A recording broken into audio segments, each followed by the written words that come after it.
Os Amish surgiram na Europa durante o século XVII, no seio de um grupo religioso que rejeitava o batismo infantil, a violência e o poder das igrejas estabelecidas.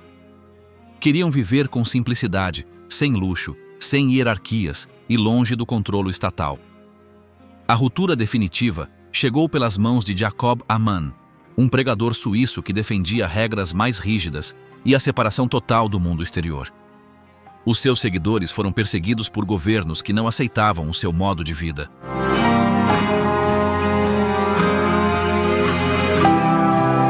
Muitos foram expulsos, multados ou presos. Para escapar, atravessaram o oceano em busca de liberdade. Ao chegar à Pensilvânia, encontraram terrenos baratos e comunidades que não os incomodavam. Estabeleceram-se em zonas rurais, construíram casas, criaram filhos e uniram-se. Desde então, formaram uma sociedade que vive de acordo com as suas próprias regras, sem interferências. Mas nesta vida tranquila e ordeira, há coisas que nunca são explicadas. O que se esconde por detrás de tanto silêncio? Bem-vindos a Mundar. Vamos começar. A punição mais severa, da qual ninguém volta igual. Os líderes Amish contam com um sistema muito rígido para manter o controle dentro do grupo. Uma das regras mais rígidas que aplicam é o Meidung, que na sua língua significa deixar de falar com alguém. Não se trata apenas de interromper os cumprimentos. É como se essa pessoa deixasse de existir para todos os outros. Tudo começa quando alguém quebra uma regra grave, como usar o telefone em casa ou recusar-se a seguir as regras que aceitou no batismo. Em vez de discutirem ou tentarem convencê-los, os anciãos da igreja reúnem-se e decidem se a pessoa deve ser afastada do grupo. Se isso acontecer, anunciam durante uma reunião da igreja à frente de todos. Não há oportunidade para se defender. A partir daí, os outros devem ignorar a pessoa punida. Não podem comer à mesma mesa, trabalhar com ela, ou mesmo sentar-se ao seu lado durante o culto. Se viverem na mesma casa, como acontece frequentemente com os cônjuges ou os filhos, devem evitar qualquer contacto que não seja necessário para a sobrevivência. Este não é apenas um costume antigo. Ainda é usada hoje em muitas comunidades. Para eles, é uma forma de proteger a fé e de manter o grupo unido. Veem esta punição como um auxílio espiritual para aqueles que não conseguiram reconsiderar e regressar ao caminho. Mas para a pessoa excluída, a experiência é dura. Muitos descrevem-na como estar morto em vida. Não há golpes, mas o isolamento é total. Alguns disseram que preferem deixar a comunidade a viver com este vazio todos os dias. Esta prática não tem uma duração fixa. A punição continua, enquanto a pessoa não se arrepender publicamente e concordar em obedecer novamente às regras. Se o fizer, a punição pode ser suspensa, e ela é bem-vinda de volta, mas nem sempre é o caso. Cada comunidade Amish decide independentemente quando aplicar este castigo. Alguns fazem-no para infrações menores, outros apenas em casos extremos. Mas todos veem isso como parte do seu dever de manter a pureza do grupo. No seu mundo, deixar a desobediência impune abriria a porta ao caos. Os líderes da igreja não tomam esta decisão de ânimo leve. Antes de excluir alguém, fazem visitas pessoais e dão à pessoa várias oportunidades para se corrigir. Se a pessoa continuar a desobedecer, não há volta a dar. Aplicam o castigo, e todos devem respeitá-lo. Por vezes, isso cria tensão dentro das famílias. Por exemplo, se um marido é punido, mas a sua mulher não, ela tem de parar de fazer coisas normais, como cozinhar para ele ou sentar-se ao seu lado. O mesmo acontece entre pais e filhos. Mesmo que vivam debaixo do mesmo teto, precisam de agir como se não existissem um para o outro, pelo menos não quando é estritamente necessário. Alguns Amish explicam que o seu silêncio não é por ódio ou vingança, mas porque é isso que a Bíblia ensina. Para eles, seguir a Deus significa ser firme com aqueles que se desviam. Dizem que não se trata de punir, mas de trazer a outra pessoa de volta à comunidade por sua própria escolha. Mas este tipo de exclusão nem sempre consegue o que eles esperam. Algumas pessoas, em vez de se arrependerem, abandonam completamente a comunidade. Mudam-se para outras áreas, mudam de religião ou iniciam uma nova vida longe da comunidade. Nestes casos, A punição deixa de fazer sentido, mas a marca mantém-se. A prática também cria confusão para as pessoas não Amish. Por vezes, parece demasiado severa, especialmente para quem a sofre. De fora, muitas pessoas veem-na como um castigo emocional muito forte, difícil de compreender para quem não vive neste mundo fechado. Nos últimos anos, alguns grupos Amish começaram a aplicar este castigo com um pouco mais de flexibilidade. Nem todos são tão rigorosos, e há casos em que se mantém um contato mínimo por razões práticas. Mas o princípio mantém-se firme. Se alguém quebrar as regras depois de as ter aceite, o grupo deve ser responsabilizado.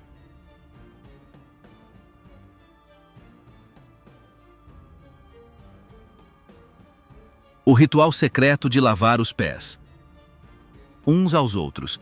De 6 em 6 meses, os Amish organizam uma cerimônia especial que combina a comunhão com um costume que muitos forasteiros nem imaginam: lavar os pés uns aos outros.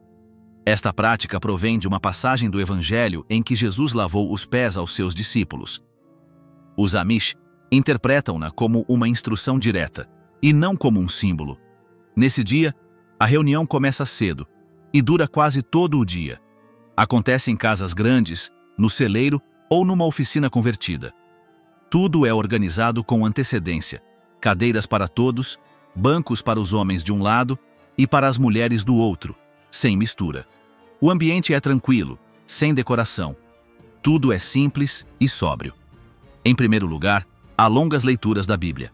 De seguida, um dos líderes fala durante um bom tempo. Não há música, nem aplausos, nem emoções fortes.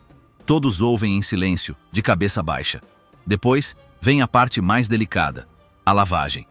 Estão organizados em casais do mesmo sexo. Um homem ajoelha-se diante de outro e lava um pé, depois o outro. De seguida, trocam de lugar. As mulheres fazem o mesmo. Utilizam água morna, uma bacia simples e uma toalha. Não falam enquanto o fazem. Tudo acontece em silêncio. Este ato tem um significado claro para elas: humildade. Não é um gesto bonito ou uma encenação.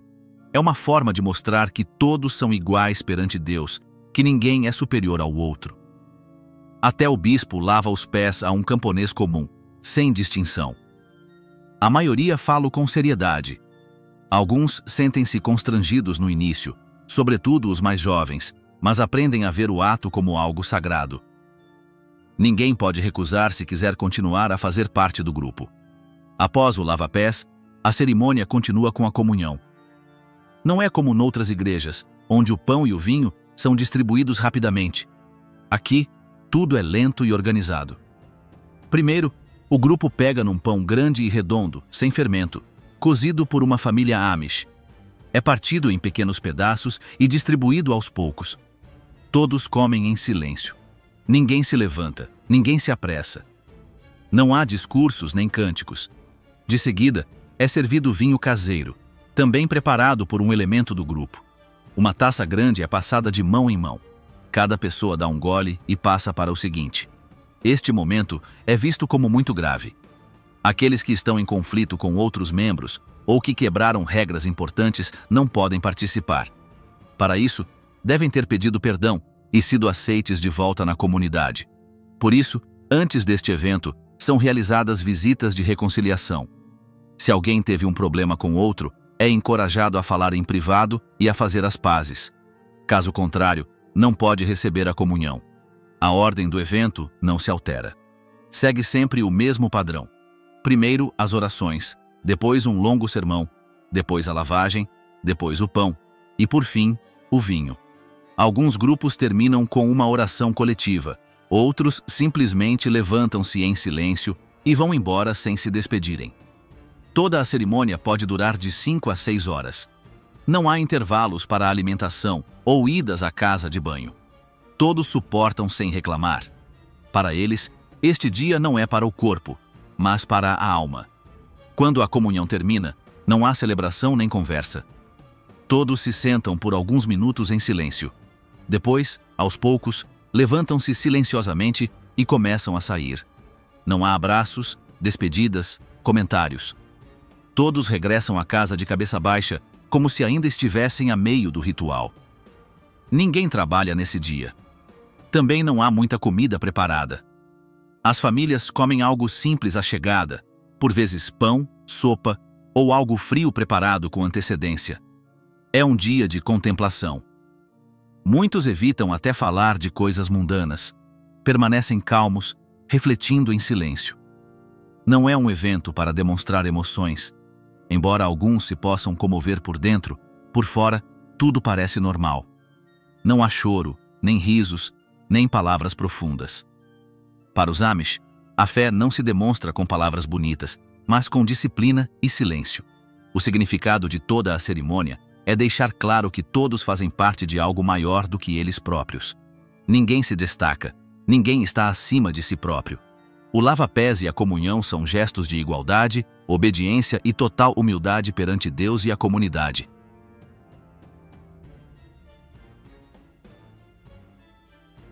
Rumspringa. Sem censura. Quando os adolescentes Amish completam 16 ou 17 anos, iniciam uma fase inexistente noutras culturas, a Rumspringa. Não se trata de um festival ou celebração, mas sim de um período em que os jovens têm mais liberdade para decidir se querem realmente continuar o estilo de vida Amish. Durante este período, os pais já não exigem que sigam todas as regras. Podem vestir-se com roupas do mundo exterior, usar a tecnologia, sair com amigos não Amish e até experimentar festas, carros e música moderna. Alguns aproveitam este período para experimentar de tudo. Outros permanecem mais tranquilos. Não há uma data definida para o início, mas há um sinal claro. Quando o jovem deixa de frequentar os cultos do grupo infantil e começa a interagir com outros jovens que ainda não foram batizados. A partir desse momento, já fazem parte da Rumspringa. A partir daí, os fins de semana tornam-se mais intensos. Organizam reuniões, refeições, passeios e até danças escondidas. Alguns grupos são muito conservadores e limitam-se a cantar e a conversar.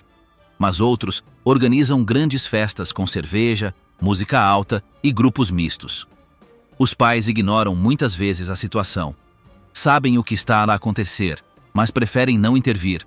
Acham melhor que os filhos passem por esta fase e depois decidam se querem comprometer seriamente com a comunidade. É uma forma de os testar. Embora pareça que tudo é válido durante o Rumspringa, existem limites não escritos. Se um jovem se envolver em problemas graves ou infringir leis fora da comunidade, os pais podem intervir. Mas, desde que nada de extremo aconteça, os adultos deixam os jovens seguir o seu próprio caminho. O curioso é que, apesar de tanta liberdade, a maioria não sai. Passado um tempo, muitos decidem regressar, pedem o batismo e continuam a viver a vida Amish como os seus pais. Para isso, precisam de deixar tudo o que fizeram do lado de fora.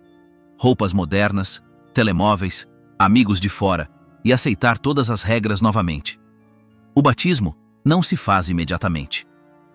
Antes de os aceitarem, os líderes da igreja observam-nos. Querem ver se a mudança é real. Perguntam-lhes por que querem fazer parte do grupo, se compreendem o que isso implica e se estão dispostos a obedecer sem questionar. Uma vez que aceitam, não há volta a dar. Se alguém quebrar as regras após o batismo, pode ser excluído. É por isso que o Rumspringa serve de filtro.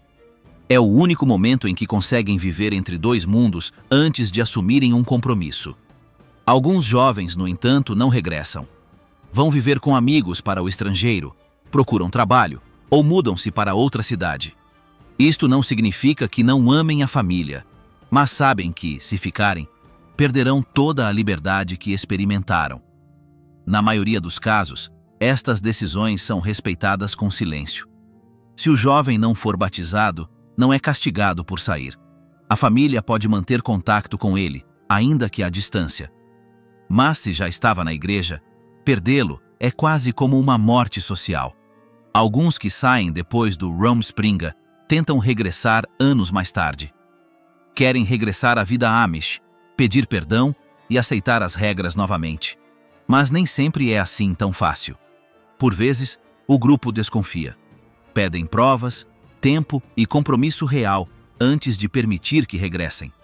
Os que ficam de fora sentem muitas vezes falta de coisas que antes consideravam garantidas: a vida familiar, o trabalho em grupo, uma rotina tranquila. Mas também sabem que regressar significa abdicar de toda a independência que conquistaram. Esta tensão nunca desaparece completamente.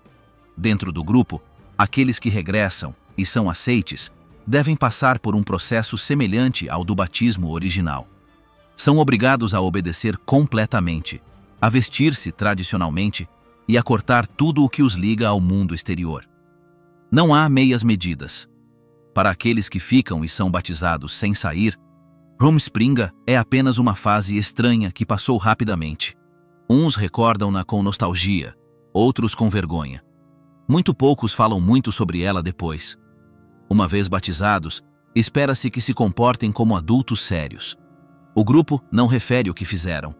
Não há repreensões ou castigos pelo passado, desde que cumpram a partir desse momento.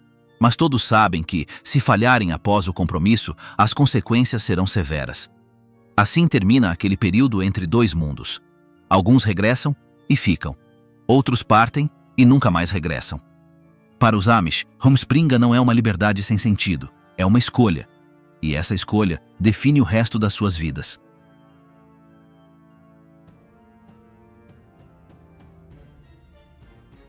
Como é casar sem amor ou escolha?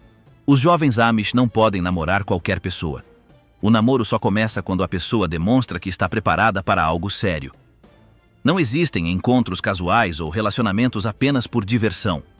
A maioria começa a procurar um parceiro quando já pensa em casamento. Os encontros entre potenciais parceiros não acontecem em público. Geralmente, encontram-se em reuniões de jovens, após os cultos ou em celebrações simples. Aí, conversam, observam-se e, se houver interesse, começam a escrever cartas ou a visitar-se nas tardes de domingo. Não existem regras escritas sobre como deve ser o namoro, mas todos sabem o que é permitido e o que não é. Beijos em público e demonstrações físicas não são permitidos. Alguns nem sequer dão as mãos antes do casamento.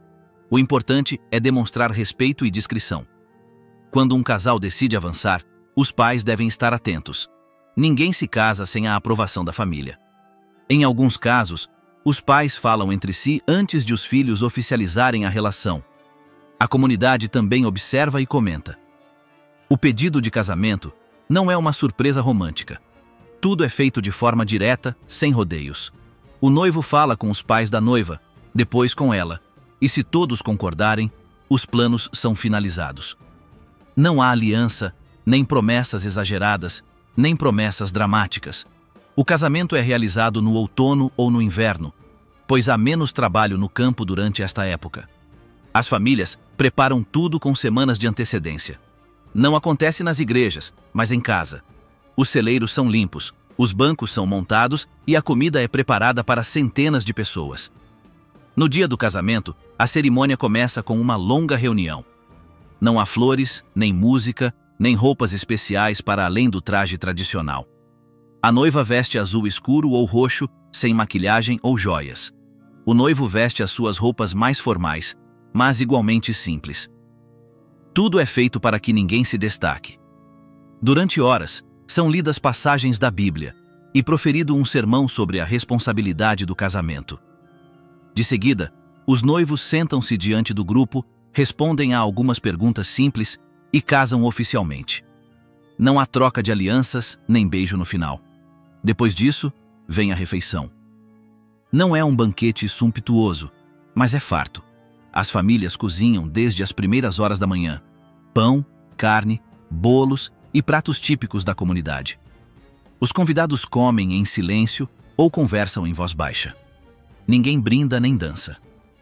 Nessa mesma noite, os recém-casados não dormem sozinhos. É costume passarem a primeira noite em casa de um dos pais. Por vezes, até no mesmo quarto, com um irmão mais novo a dormir por perto. O objetivo é mostrar que não existem segredos nem comportamentos inadequados. Durante as primeiras semanas, o casal visita familiares e recebe ajuda para se adaptar. Começam uma vida juntos sem luxos, sem lua de mel, sem viagens. Espera-se que trabalhem desde o primeiro dia. Se não tiverem casa própria, vivem com um dos pais até se tornarem independentes. Desde o início que os papéis são claros. O marido deve trabalhar ao ar livre, no campo ou numa oficina. A esposa trata da casa, cozinha, limpa e trata dos filhos. Não há discussão sobre isso. Cada um sabe o seu papel, como aprendeu desde a infância. Na vida conjugal Amish, a intimidade física não é um assunto discutido abertamente. Ninguém dá conselhos. Não há aulas, nem conversas familiares sobre sexo. Espera-se que tudo seja compreendido por si só, ao longo do tempo e dentro do casamento. Não existe educação sexual formal. O pouco que os jovens sabem antes do casamento provém do que ouvem ou deduzem. Por isso, a primeira noite costuma ser constrangedora, com muitas dúvidas e silêncios. Ainda assim, espera-se que o casal cumpra o seu dever conjugal sem questionar. Ter filhos não é uma opção, faz parte do acordo. Não se usa contracepção. Acredita-se que os filhos chegam quando Deus quer, e todos os que chegam devem ser aceites.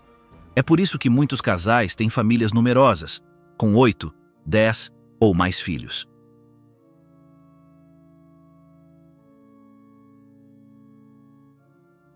Parto em casa sem assistência, sem queixas e sem pausa. As mulheres Amish dão à luz em casa. Os partos ocorrem geralmente em casa, quase sempre com a ajuda de mulheres experientes ou de parteiras familiarizadas com a comunidade. Muitas destas parteiras não têm formação médica formal. Aprenderam assistindo a outros partos, observando outras mulheres a fazê-lo antes delas. Não usam equipamentos avançados. O seu trabalho é baseado no que sabem por experiência. O parto ocorre em espaços simples dentro de casa, sem instrumentos clínicos. Não são utilizadas máquinas nem tecnologia. Apenas os cuidadores e a mulher prestes a dar à luz estão presentes. Após o nascimento do bebê, a mãe permanece em casa com a sua família. Por vezes, recebe apoio de outras mulheres próximas, que a ajudam durante alguns dias. A rotina volta logo ao normal. Na maioria dos casos, não estão presentes médicos ou funcionários do hospital. Os exames são feitos em casa pelas mesmas pessoas que assistiram ao parto. A comunidade lida com estes momentos com os seus próprios recursos. Estes costumes demonstram como entendem o parto, como parte da vida cotidiana, e não como um acontecimento que requer intervenção externa. Nas famílias Amish, ter filhos faz parte da ordem natural. Não é visto como algo fora do comum ou algo que precisa de ser planeado. As mulheres aceitam as gravidezes tal como elas vêm e não utilizam métodos para as prevenir. Os partos seguem um padrão simples. O trabalho de parto ocorre em casa, com o apoio de mulheres experientes da comunidade ou de uma parteira local. Estas pessoas sabem como lidar com estas situações e não dependem de recursos externos. Nenhuma sala especial é preparada ou o espaço é decorado. Tudo é feito no espaço disponível, de forma prática. O ambiente é tranquilo. Apenas os que devem estar presentes estão presentes, sem ruído ou interrupções. Os utensílios utilizados são básicos. A prioridade é manter o espaço limpo e ter tudo o que é necessário à mão. Não há intervenção médica, a não ser que aconteça algo inesperado que não se resolva com o que tem. As mulheres seguem esta tradição porque cresceram a vê-la nas suas mães, tias e vizinhas. Compreendem o processo e o que esperar. Confiam nos seus corpos e em quem está com elas. Após o nascimento, os cuidados permanecem em casa. As tarefas seguintes são assumidas pelas mesmas pessoas que estavam presentes. O recém-nascido é cuidado sem sair do ambiente familiar. O número de filhos por família é normalmente elevado. Não é incomum que haja 6, 8 ou mais filhos. Não há qualquer tentativa de limitar o número de filhos. Cada nascimento é aceite como parte do plano de vida que seguem. Quando existem problemas durante o parto, a situação é avaliada. Por vezes, procura-se ajuda fora da comunidade, mas apenas se não houver outra opção. Ir ao hospital não faz parte do plano habitual. Em geral, tudo é feito em casa. As parteiras que trabalham com os Amish sabem disso. Estão habituadas a prestar cuidados sem os equipamentos usados noutros ambientes. Têm clareza sobre até onde podem ir e quando procurar apoio externo. Após o nascimento, a mãe não fica parada durante muito tempo. Em poucos dias, ela regressa às suas tarefas diárias. A família, os amigos e os vizinhos ajudam no início, mas o ritmo depressa volta ao normal. Os recém-nascidos são cuidados pelos pais e irmãos mais velhos. Não existem registros médicos formais. O acompanhamento do crescimento do bebê é feito através da visão e da experiência. Tudo é mantido dentro do ambiente familiar. A forma como os Amish acolhem os seus filhos é direta e constante. Não existem rituais especiais, tecnologias modernas ou protocolos complicados. Baseiam-se no que foi aprendido de geração em geração, e é isso que orienta cada nascimento.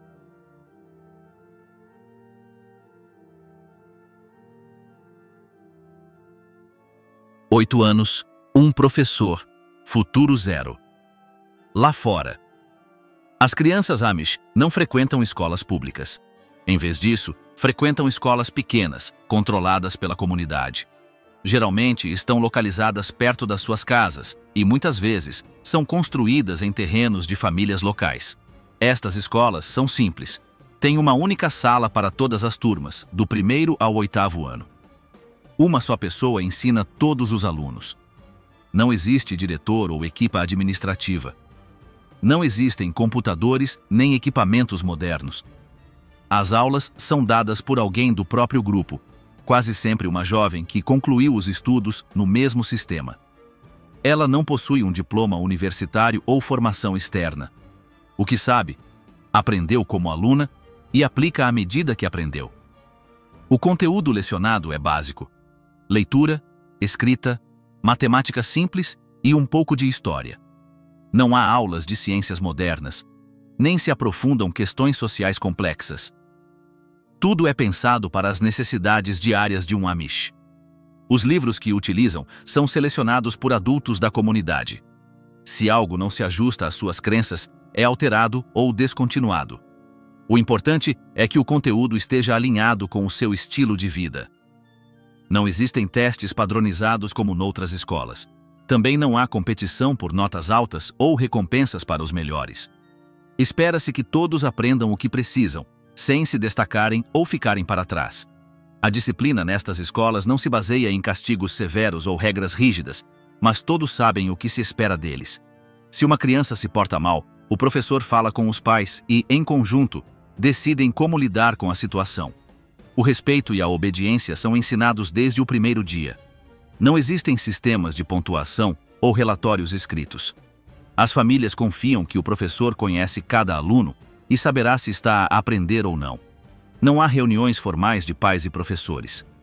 As coisas são discutidas diretamente, sem burocracias ou compromissos oficiais. As crianças terminam os estudos ao chegarem ao 8º ano. Não há ensino básico, secundário ou universidade. Nesta idade, a maioria começa a trabalhar em casa, no campo ou numa oficina. Agora, são considerados capazes de assumir tarefas de adultos. A comunidade não vê necessidade de as crianças continuarem os seus estudos depois disso. Acreditam que aprender mais apenas os afastaria do que deveriam estar a fazer. Criar uma família, trabalhar arduamente e seguir as regras do grupo. É por isso que as escolas para além do ensino primário não são permitidas. Há anos, o governo tentou forçar os Amish a enviar os seus filhos para escolas públicas até aos 16 anos. Eles recusaram, alegaram que isso ia contra o seu modo de vida e resistiram.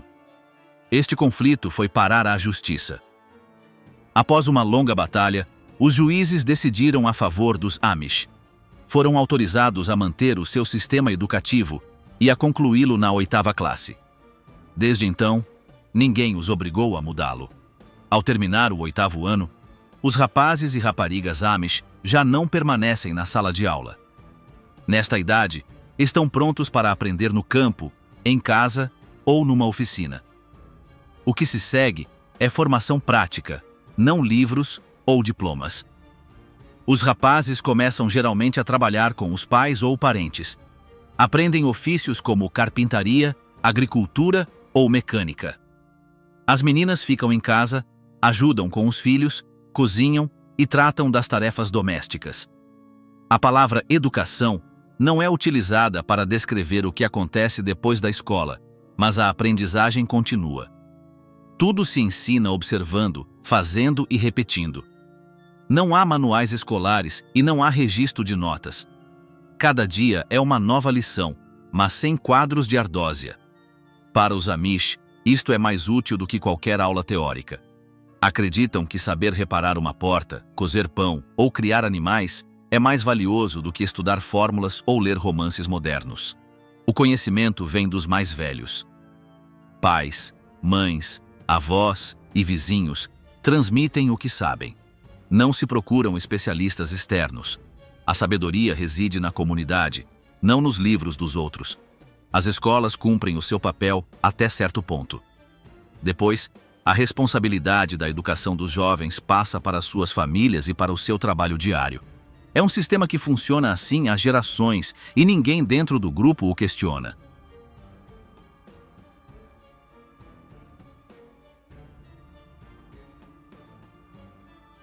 Castigos sem polícia ou prisão. Nas comunidades Amish, não existem esquadras de polícia, guardas ou tribunais. Os problemas entre pessoas não são transmitidos às autoridades externas. Tudo é resolvido internamente entre os próprios membros do grupo. As regras que orientam o seu comportamento são conhecidas por Ordnung. Não estão escritas num único lugar, nem assumem a forma de lei oficial, mas todos sabem o que incluem. Variam ligeiramente de região para região, mas a ideia geral é a mesma. Viver com simplicidade, obediência e respeito. Se alguém infringir estas regras, a comunidade não o denuncia nem o leva a um juiz. Em vez disso, o problema é discutido entre si para corrigir a infração. Inicialmente, são feitas tentativas para resolver o problema em privado, com diálogo e advertências.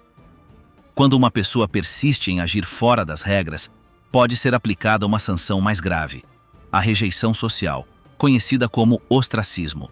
Não é uma decisão rápida. É tomada após várias tentativas falhadas de corrigir o problema. O ostracismo não significa que a pessoa abandone a aldeia, nem que mais ninguém lhe falará.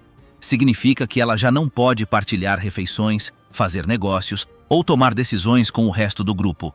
Ela continua lá, mas como se não estivesse. Este tipo de punição visa fazer com que o indivíduo sinta o peso da separação e decida regressar ao caminho certo. Não se trata de vingança, mas de repor a ordem.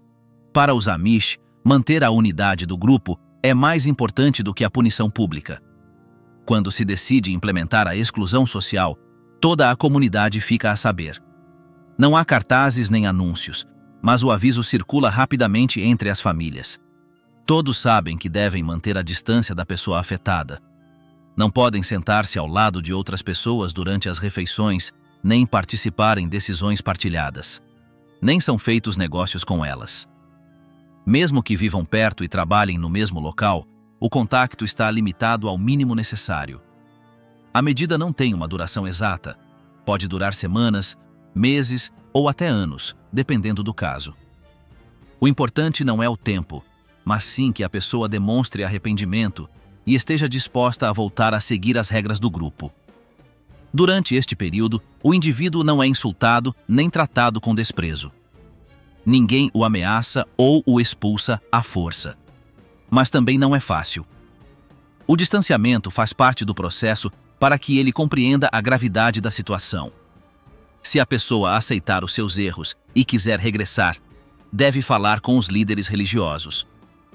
Analisam o caso, ouvem a sua versão dos factos e, se a considerarem sincera, permitem a sua reintegração. De seguida, a rejeição é suspensa e tudo volta ao normal. Este tipo de punição não visa prejudicar. É uma ferramenta para proteger o grupo. Se alguém quebra as normas, o grupo reage coletivamente. Não por ódio, mas para manter o equilíbrio. A pessoa que regressa após ser rejeitada não fica marcada de forma permanente. Uma vez suspensa a sanção, esta é tratada da mesma forma que anteriormente. Não é lembrada do que aconteceu, nem o seu erro é repetido. O processo de restauração ocorre numa reunião religiosa. Aí, perante os outros, o indivíduo admite que errou e pede para regressar ao grupo. Os líderes aceitam-no publicamente, e todos o consideram novamente parte da comunidade. Este sistema funciona porque todos o conhecem desde a infância. Sabem o que pode acontecer se não seguirem as regras. Não é necessária força externa para controlar o comportamento, pois o próprio grupo atua como uma rede de controlo. A obediência não é vista como algo imposto, mas como um compromisso assumido ao tornar-se parte da igreja. Aqueles que se juntam ao grupo pelo batismo sabem que devem respeitar as suas regras e que, se não o fizerem, haverá consequências. O objetivo não é punir por punir. O objetivo é corrigir, manter o equilíbrio e manter a unidade. A rejeição social, embora severa, é vista como uma forma de ajudar a pessoa a regressar ao caminho certo. Num local sem polícia nem prisões, as decisões são tomadas em grupo. Os problemas são resolvidos entre conhecidos e a ordem é mantida sem necessidade de leis externas. É uma forma diferente de justiça, mas funciona para aqueles que vivem sob este modelo.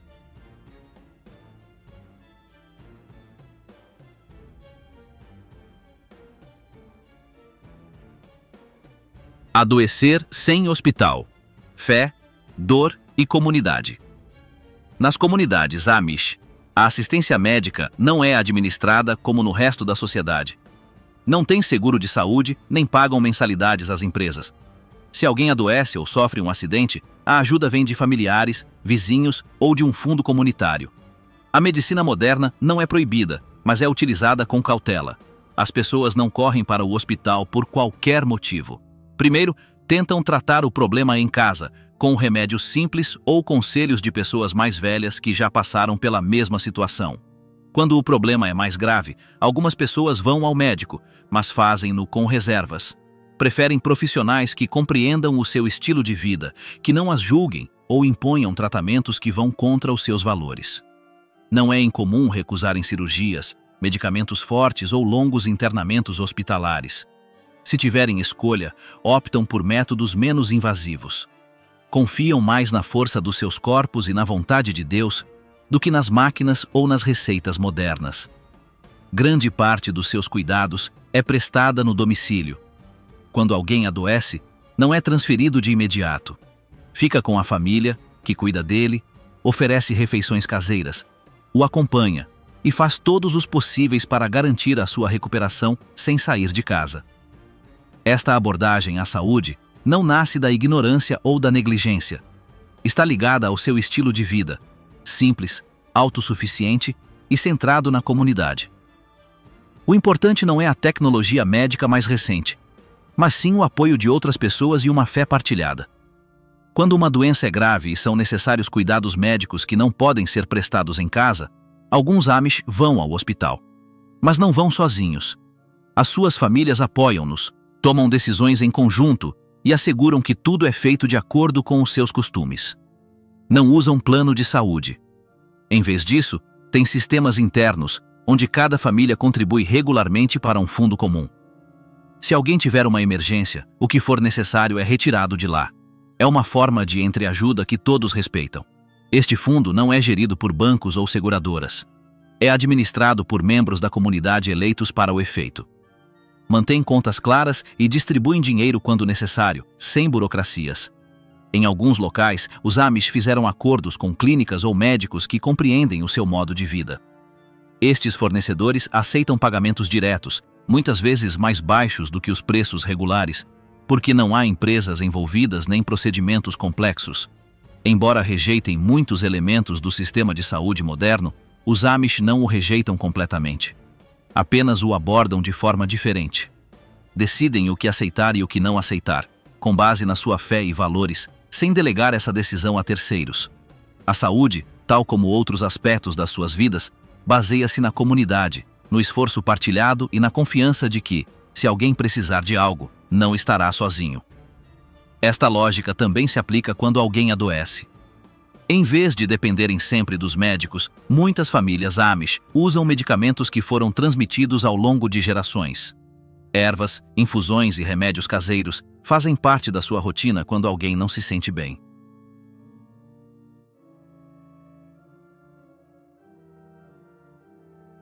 Trabalhar desde a infância sem nunca ganhar um tostão. No mundo Amish, quase ninguém tem um chefe no sentido clássico. A maioria trabalha por conta própria, em casa ou em pequenas empresas familiares. O trabalho é organizado em casa e cada membro sabe o que deve fazer. Os homens lidam geralmente com tarefas pesadas: agricultura, reparações, construção. As mulheres cuidam das crianças, cozinham, limpam e ajudam no que for necessário. Cada um contribui a partir da sua própria casa, sem horários ou contratos escritos. Desde cedo, as crianças são envolvidas nas tarefas diárias. Não são pagas para isso. Ajudar em casa faz parte do crescimento. Não se trata de receber um salário, mas de ser útil à família. Aprendem fazendo, sem cursos ou diplomas. Os negócios que os Amish gerem não seguem modelos típicos. Não procuram lucros rápidos ou expansão em larga escala. O importante é que o trabalho seja limpo, honesto e suficiente para sustentar a família. Muitos trabalham em oficinas, fabricando mobiliário, reparando máquinas ou fabricando produtos que vendem a terceiros. Outras cultivam e vendem o que colhem dos campos. Fazem-no sem anúncios chamativos, grandes cartazes ou campanhas. A ideia é que o trabalho não as afaste dos seus valores. Se um negócio cresce tanto que as obriga a contratar colaboradores externos ou a utilizar tecnologias que não aceitam, preferem fechar ou reduzir o tamanho em vez de mudar o seu estilo de vida. As mulheres Amish não ficam de braços cruzados. Mesmo que não saiam para trabalhar, a sua rotina começa cedo e termina tarde. Cosem, lavam, costuram e cuidam de várias crianças. Em muitos casos, também ajudam nas plantações ou em tarefas relacionadas com o negócio da família. Fazem tudo isto sem remuneração. Não há distinção entre trabalho remunerado e não remunerado. Para elas, o que importa é que a casa funcione. Não se gera rendimento. O esforço é partilhado de acordo com a capacidade contributiva de cada um. Os jovens também se envolvem desde cedo. Ajudam na cozinha, limpam, transportam coisas, regam o jardim ou alimentam os animais. Não recebem mesada nem recompensas. Aprendem que trabalhar faz parte de ser útil e presente.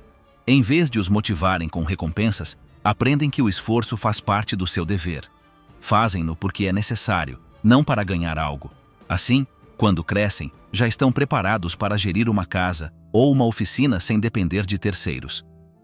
Quando alguém tem uma ideia para abrir um negócio, recebe ajuda prática de outras pessoas. Emprestam-lhe ferramentas, ensinam-lhe como fazê-lo ou ligam-no a potenciais clientes.